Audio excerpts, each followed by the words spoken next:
Church ఫాదర్లు ప్రీస్ట్లు ఆమె తలని cut చేసి ఒక బాక్స్లో సీల్ చేసి ఎవ్వరికి దొరకకుండా వాటికన్ చర్చిలోనే దాచిపెట్టేశారు. అసలు అందుకే ఏం జరిగింది? 1742లో జోసెఫిన్ రోజెంథల్ అనే ఒక నన్ను ప్రెగ్నెంట్ అయ్యింది. అసలు ఒక నన్ను ప్రెగ్నెంట్ అవ్వడం ఏంటి అని చెప్పేసి చాలా మంది ఆశ్చర్యపడిపోయారు. ఆ నన్ను కూడా నాకు ఎలాంటి మగాలతో సంబంధం లేదు, ఈ ప్రెగ్నెన్సీ ఎలా వచ్చిందో నాకు తెలియదు అని చెప్పింది. ఇక ఆ చర్చి ఫాదర్లు ప్రీస్ట్లు ఆమెకి మెడికల్ టెస్ట్లు చేయించారు. ఆమెని టెస్ట్ చేసిన డాక్టర్లు కూడా ఈమె ఇప్పటికీ స్టిల్ వర్జిన్గానే ఉంది, కాకపోతే ఈ ప్రెగ్నెన్సీ ఎలా వచ్చిందో తెలియదు అని చెప్పారు. చాలామంది ఇది ఒక మిరాకిల్ అనుకున్నారు. ఇంకొంతమంది ఈ చర్చికి ఏదో చెడు జరగబోతుంది అని చెప్పేసి బలంగా నమ్ముతున్నారు. అలా కొద్ది రోజులకి ఆ నన్ను ఒక ఆడబిడ్డకి జన్మనిచ్చి చనిపోయింది. ఆ పుట్టిన ఆ పాపకి మరియా అనే పేరు పెట్టారు.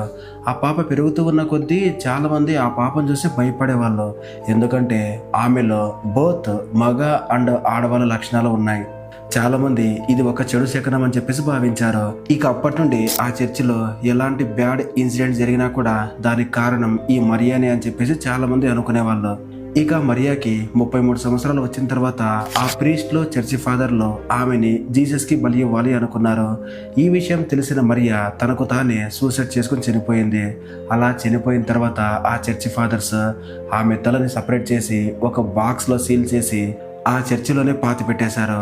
300 సంవత్సరాల నుండి స్టిల్ ఇప్పటి వరకు ఆమె తల ఆ చర్చిలోనే ఉండిపోయింది.